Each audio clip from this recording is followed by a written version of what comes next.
돈이면 다 된다 말하는 세상에 살고 있습니다.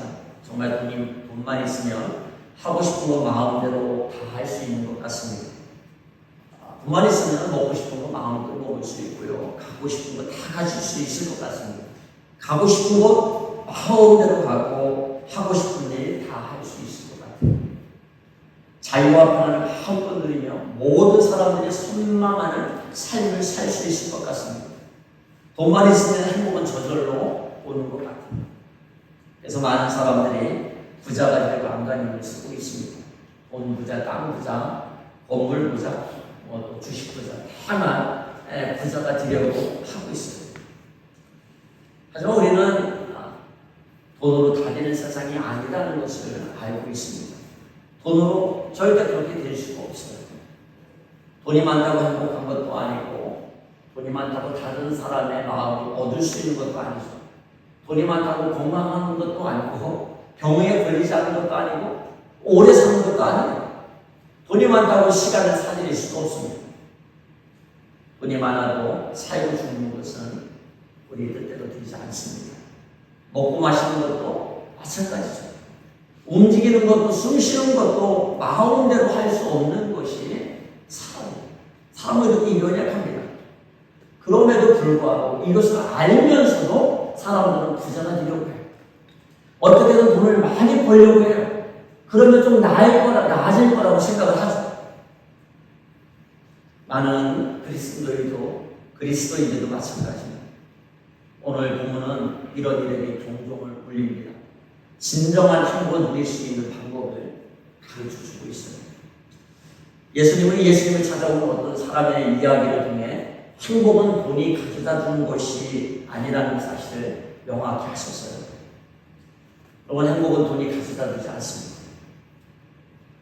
오늘 예수님께 나와서 아버지의 유산을 형에게서 받게달라고 요청하는 사람에 대한 이야기가 나옵니다. 13절 한번 보시면 무리 가운데서 어떤 사람이 예수님께 말합니다. 선생님, 내 형에게 명해서 유산을 나와 나누라고 해주십시오. 아버지가 남긴 그 상속 재산을 형이 동생에게 제대로 주지 않은 거예요. 여러분, 얼마나 억울합니까? 아버지가 남긴 유산을 받지 못하니까 아무리 형에게 가서 달라고 해도 안 주는 거예요. 그럼 어떻게 해요? 그래서 당시에 이 일상화되어 있던 랍비에게 찾아가서 재판을 요청하는 거예요. 당시 유명한 랍비는 재판권이 있고 랍비가 결정하는 것은 따라야만 되는 상대방이에요. 그래서 이 사람은 지금 예수님께 나와서 법대로 해주십시오. 예수님, 저 억울해서 죽겠습니다. 법대로 해주세요. 그랬더니 예수님께서 뭐라고 얘기하죠? 나는 재판관도 아니고 또 분배인도 아니다. 이렇게 이야기합니다.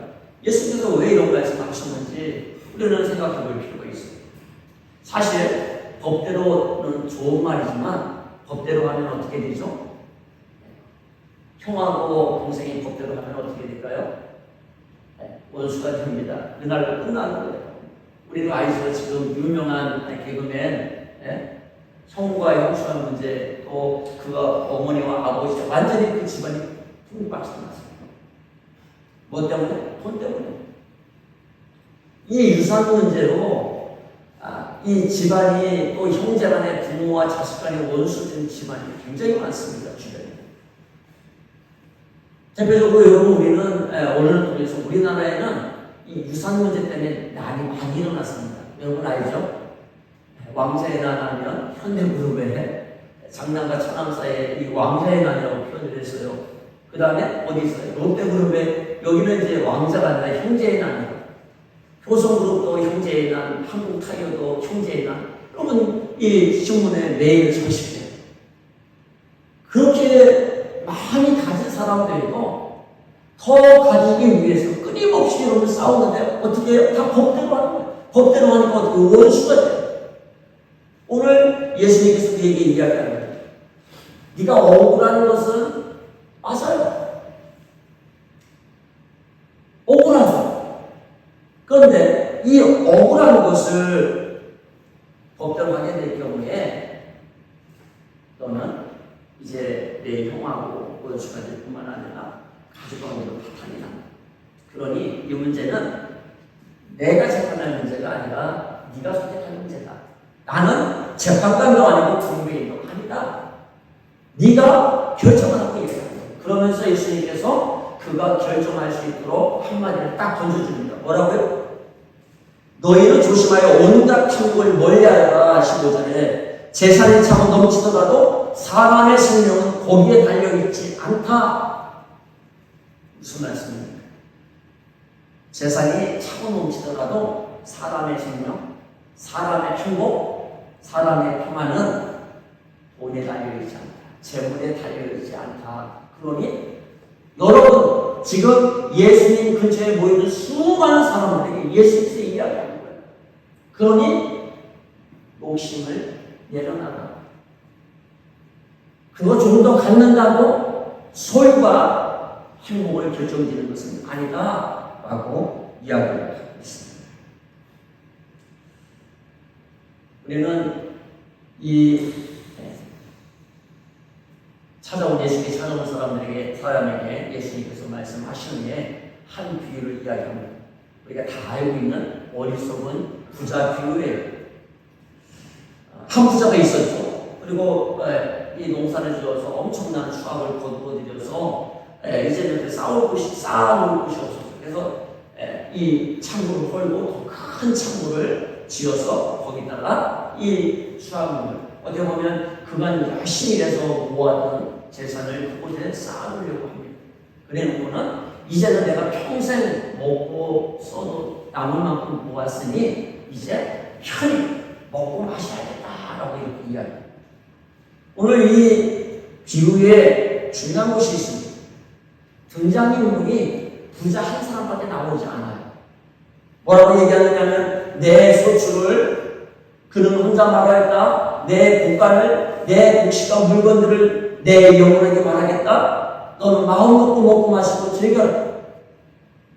부자에게는 부모 형제가 없습니다. 아내도 없고 자식도 없어요. 자기 혼자 먹고 마시겠다라고 이야기합니다.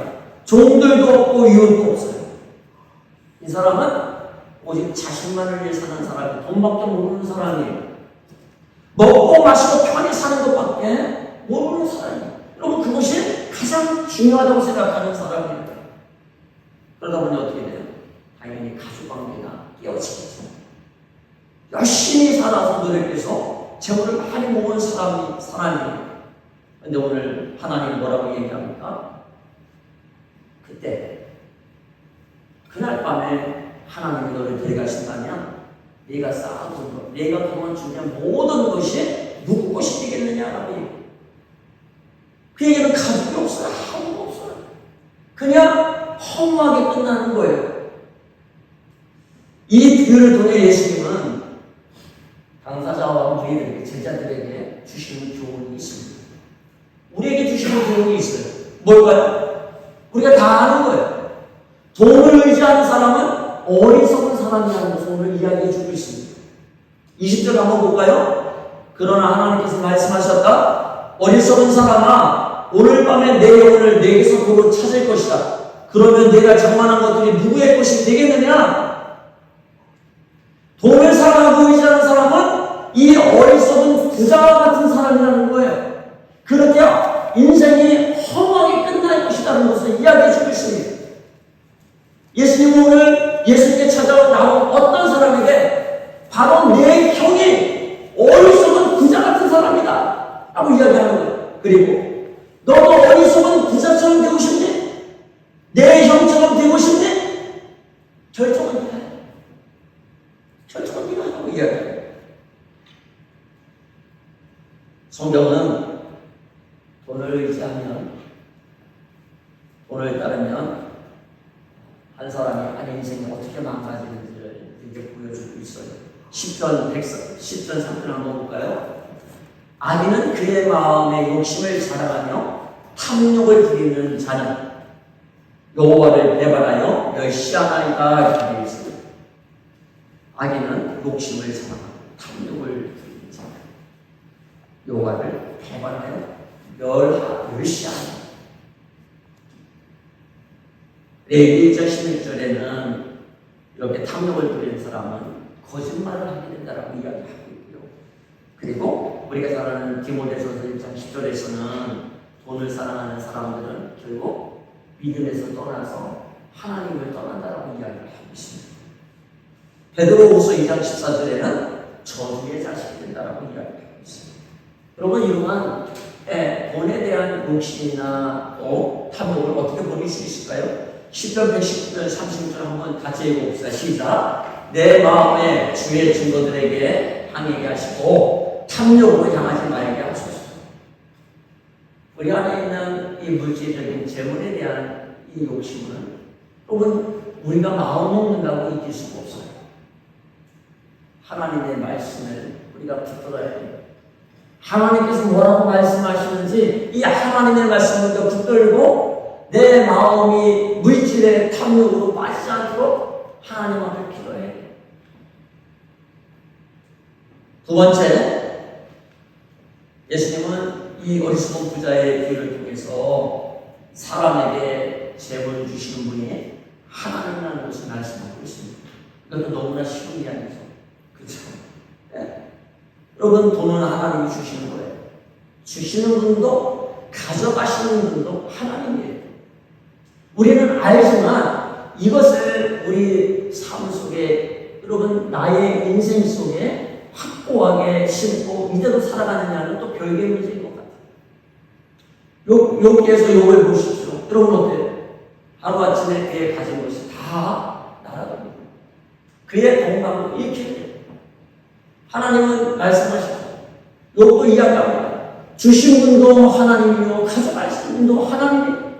그러니 내가 무슨 말을 하겠습니까? 나는 오직 하나님을 찬양하는 것밖에 할 게 없습니다.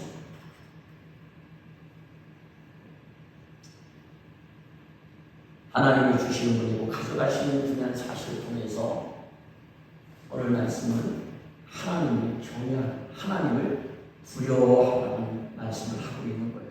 성경은 하나님을 경외하는 자에게 하나님께서 재물을 주신 분이다라고 이야기해요. 겸손과 주님을 경외하는 자에게 하나님이 주시는 보상은 재산과 명예와 장수다라고 이야기를 하고 있어요. 이렇게 하나님을 경외했던 욥이 받은 복을 우리는 욥기서 말미에 가서 보게 됩니다. 하나님 앞에서 두려워서 여러분 꿇어 엎드려 감히 내가 주께 무슨 말씀을 하고 있을까? 철저하게 하나님의 두려움을 경외하는 욥에게 하나님께서 놀라운 복을 주십니다. 또 몇 주 전에 설교했던 오베데돔을 우리가 기억할 필요가 있습니다. 그렇게 두렵고 떨림으로 하나님을 섬길 때 하나님께서 말할 수 없는 이 오베데돔의 복을 주시는 것을 우리는 보게 됩니다. 이렇게 하나님을 경외하다라고 이야기하면서 세 번째로 우리에게 주신 교훈은 하나님께 부요한 자가 되라는 것입니다. 21절에 이야기하죠. 자기를 위해서 재물을 쌓아두면서도 하나님께 대하여는 부요하지 못한 사람은 이 어리석은 부자와 같은 사람이다. 이렇게 허무하게 인생이 끝나버릴 수 있다고 이야기를 하는 거예요.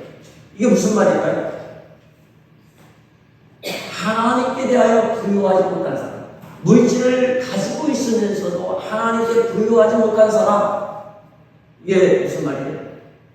부유하다라고 하는 말은 여러분 부유할 부자에다가 넉넉할 노자입니다. 예, 부자에 부유하고 넉넉한 사람입니다. 하나님께 부유하지 못하다라고 이야기하는 것은 여러분 하나님께 인색하다라고 이야기하는 것입니다. 하나님께 드리는 것에 인색한 사람, 가난한 사람입니다. 하나님의 일을 위해 물질을 사용하는 것에 굉장히 부담스러워하고 아까워하는 사람을 이야기합니다. 오늘 주님은 이야기합니다. 그렇게 하나님께 대하여 부유하지 못한 사람은 이러한 어리석은 부자와 같다라고 이야기를 하고 있습니다. 부자와 같이 하나님이 주시는 생명과 행복과 먼 사람이 된다는 것이죠.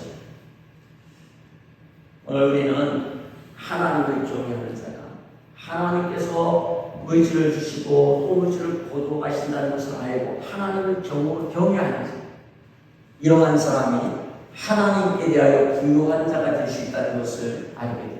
왜요? 하나님을 전적으로 그가 신뢰하고 그가 믿기 때문에 하나님의 말씀을 그가 따르기 때문에 그렇게 할 수 있는 거예요. 오늘 보면 앞뒤에 예수님은 자신에게 모여든 수많은 사람들에게 강하게 말씀하셨어요. 누가복음 10장 4절에서 예수님이 이야기합니다. 사람을 두려워하지 말라. 육신은 죽여도 그 다음에는 아무것도 할 수 없는 사람을 두려워하지 말고 죽인 다음에 지옥에 던질 권세를 가진 하나님을 두려워하라. 하나님을 두려워하라. 그러면서 8절과 9절에서 이야기합니다. 나를 신뢰하라. 사람들 앞에서 나를 부끄러워하지 말고 나를 시인하고 나를 따르라 라고 이야기해요. 그리고 오늘 말씀을 주시는 거예요. 이 말씀을 끝내고 나서 22절부터 31절까지는 이야기했죠. 무엇을 먹을까 마실까 염려하지 마라. 지금 예수님께 모여든 사람들은 누굽니까? 너무 가난한 사람들. 거의 다 가난한 사람. 오늘날 우리가 어렵다 하지만 예수님 당시와는 비교할 수가 없어요. 예수님 당시에는 거지들이 많고 병든 사람도 많고 이 로마의 압제 때문에 엄청난 이 스타일 때문에 우리가 일제치하에 살아보지는 않았지만 부모로부터 들은 이야기를 들으면 그때처럼 먹을 것도 없고 살기도 고통스러운 데가 바로 로마 치하 예수님 당시입니다. 정말 예수님이 오병이어의 기적을 일으켜서 예수님을 따라다니면 그나마 먹고 살 수 있겠다 생각해서 쭉 예수님을 따라다니고 병 고칠 수 있겠다라고 이러면서 예수님을 따라다녔는데 오늘 이런 이들에게 예수님이 얘기합니다. 무엇을 먹을까 마실까 염려하십니다. 그러면서 이야기하죠. 너희는 먼저 그의 나라와 의를 구하라. 31절에서 얘기해요. 그러면 이 모든 것을 너희에게 도와해 주겠다. 그리고 32절, 33절에서는 이야기합니다. 그들이 두려워하지 말고 가난한 자들에게 자선을 베풀어라. 이것이 재물을 하늘에 쌓아놓는 것이다. 이렇게 이야기합니다. 그 가운데 넉넉한 사람이 얼마나 있을까요? 그런데 그들에게 이야기합니다. 서로 구제하고 자선을 베풀고 서로 사랑하라. 이렇게 이야기를 하고 있습니다. 바울은 똑같은 말을 합니다. 바울은 우리에게 하나님을 향하여 부유한 자가 되라고 이야기를 해요. 갈라디아서 1장에서 이야기하고요. 또 고린도후서 9장 6절 이하에서 이야기합니다. 하나님을 향하여 부유한 자가 되면 하나님께서 차고 넘치게 하신다라고 이야기해요. 우리는 고린도 교회가 얼마나 가난한 사람들인지 사회에서 찬을 받고 냉대받고 멸시받는 사람들인지 알아요. 그런데 이 고린도 교회에 대해서 지금 예루살렘의 기근으로 고통을 당하고 있는 주리고 있는 예루살렘 교회 성도들을 위해서 자원해서 구제 활동을 하라고 부탁하면서 다음과 같은 말을 합니다. 고린도서 9장 6절 한번 읽어봅시다. 시작. 요점은 이러합니다. 적게 심는 사람은 적게 거두고 많이 심는 사람은 많이 거둡니다. 각자 마음에 정한 대로 해야 하고 아까워하면서 내거나 마지못해서 하는 일은 없어야 합니다. 하나님께서 기쁜 마음으로 내는 사람을 사랑하십니다. 왜 그렇게 해야 한다고 말합니까? 하나님께서 이런 사람을 사랑하시기 때문에 그래. 8절과 여러분 10절 이하를 읽어볼게요. 시작. 하나님께서는 여러분에게 온갖 은혜가 넘치게 하실 수 있습니다. 그러므로 여러분은 모든 일에 언제나 쓸 것을 넉넉하게 가지게 되어서 온갖 선한 일을 얼마든지 할 수 있습니다. 심는 사람에게 심을 씨와 먹을 양식을 공급하여 주시는 하나님께서 여러분에게도 씨를 마련하여 주시고 그것을 여러 갑절로 늘려주시고 여러분의 의의 열매를 증가시켜 주실 것입니다. 하나님께서 여러분을 모든 일에 부유하게 하시고 여러분이 후하게 헌금을 하게 될 것입니다. 하나님에게 부유한 자가 되라. 고린도 교회 성경을 읽어보면 가난한 교회가 또 나옵니다. 여러분 어느 교회입니까? 사랑과 이 수고와 또 소망이 넘쳤던 데살로니가 그들은 가난한 가운데서 힘에 지나도록 이러한 구제와 사랑하는 일에 앞장서서 바울의 마음을 기쁘게 했던 오늘 얘기합니다. 여러분 하나님에게 부요한 자가 되라고 성경을 이야기하고 있어요. 아까 예수님도 그렇게 이야기하고 있습니다. 우리는 세상에서 부자 되는 것, 세상의 부자, 돈 부자, 땅 부자, 여러 부자가 되는 것보다 하나님 부자가 되려고 노력해요. 하나님은 저와 여러분을 사랑하십니다. 우리를 얼마나 사랑하시는지 여러분 아시죠? 자신의 하나밖에 없는 아들을 우리를 사랑하셔서 우리를 구원하시기 위해 십자가에 못 박으셨다. 여기 있는 저와 여러분은 예수님 짤입니다. 여러분 들어보셨죠? 예수님 짤. 100원짜리, 1000원짜리, 1억짜리, 1조짜리가 아니라 예수님 짤이라고 이야기합니다.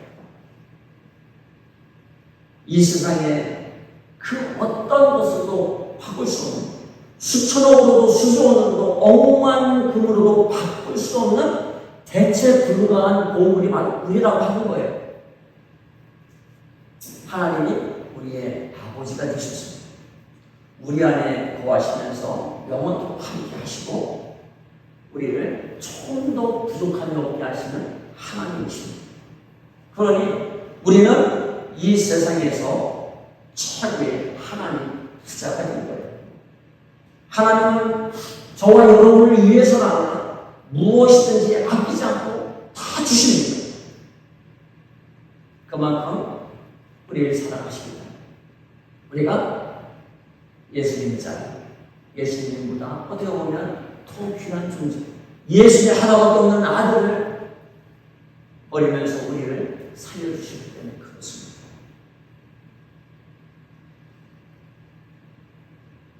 우리가 살아가면서 수많은 두려움과 또 염려가 있습니다.